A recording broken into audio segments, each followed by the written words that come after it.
Oui, Monsieur le Président, d'abord merci de nous donner l'occasion de nous exprimer après vos propos en début de séance et la gravité que vous avez su donner à ce que vous avez exprimé.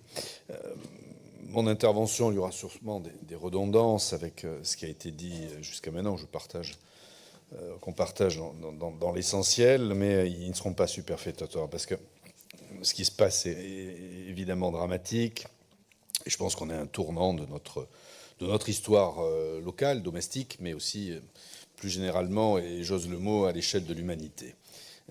La barbarie de ce que l'on a vu il y a quelques semaines, quelques jours, en Israël, nous laisse sans voix. Le Hamas qui perpètre des crimes horribles. Enfin, on ne pensait plus voir ça à une époque contemporaine.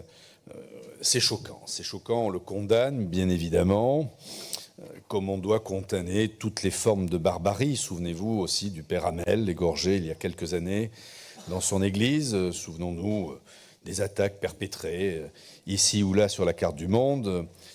La réalité, et c'est là-dessus que je voudrais vraiment insister, on peut appeler les uns et les autres à la paix au sens diplomatique, au sens militaire, armé. Il faut s'engager vers la conviction de la paix des âmes et des consciences. Ça a été dit par les uns et par les autres, je voudrais insister là-dessus.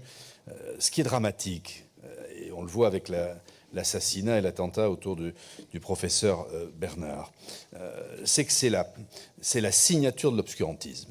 Et quand je parle de travailler à la paix des âmes et des consciences, c'est comment peut-on imaginer, moi en tout cas j'ai été choqué par ces images où on voit des témoignages après l'attaque horrible du Hamas, de jeunes, quelle que soit leur nationalité, se réjouir, appelant à la mort d'un être humain. Comment peut-on accepter que des jeunes et des moins jeunes souhaitent la mort d'autrui? C'est pas possible. Et c'est en ce sens où je pense que l'une de nos grandes responsabilités collectives, nous en particulier en tant que responsables politiques, c'est de travailler à rétablir cette paix dans les âmes et les consciences. On a toujours le réflexe de parler de laïcité, mais aujourd'hui ça incarne quoi la laïcité? Je ne suis pas persuadé que nos concitoyens, en tout cas les plus jeunes générations, imaginent ce que c'est que la laïcité. On prend la laïcité toujours sous le prisme de la pratique.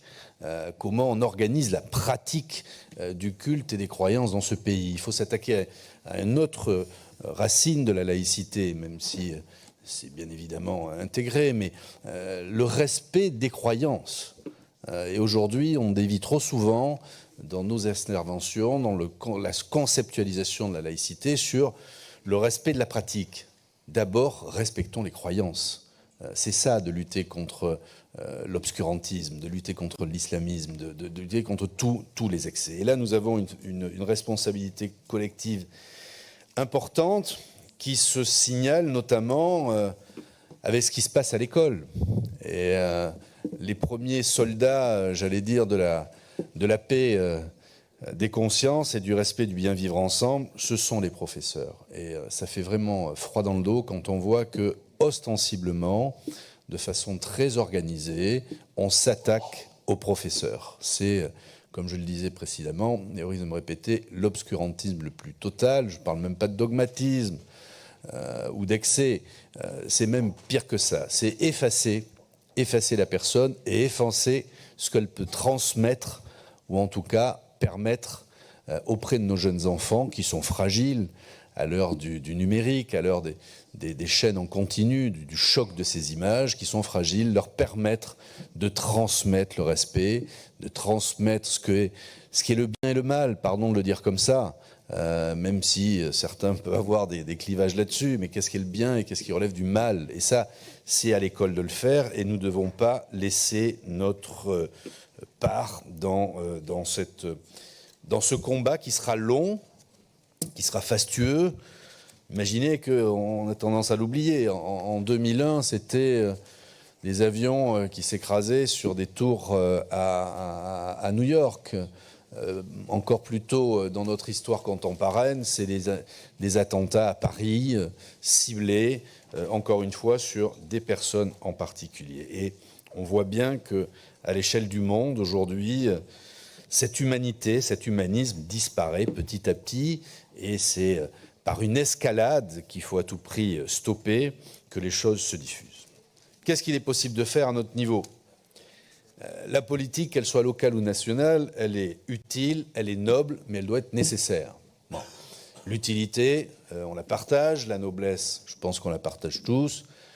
C'est sur la nécessité de telle ou telle politique publique, bien évidemment qu'il y aura des oppositions. Il ne faut pas les nier, il ne faut pas les cacher. Et moi, j'entends bien qu'il y ait ces prospectives collectives, communes, autour de la défense des ressources, la défense de la planète. Il y a la défense de l'homme et de la femme aussi. Et ce n'est pas grave si on sera opposé sur certains points. Et ça va m'amener à parler, sans le détailler, de ce qui va nous intéresser dans les heures qui viennent. Néoterra, très bien. Des orientations budgétaires, formidables.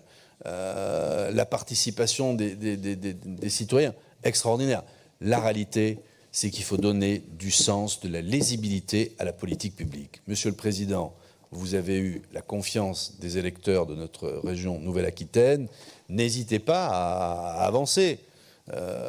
Et pas toujours dans un schéma, même si la consultation, la participation est très noble.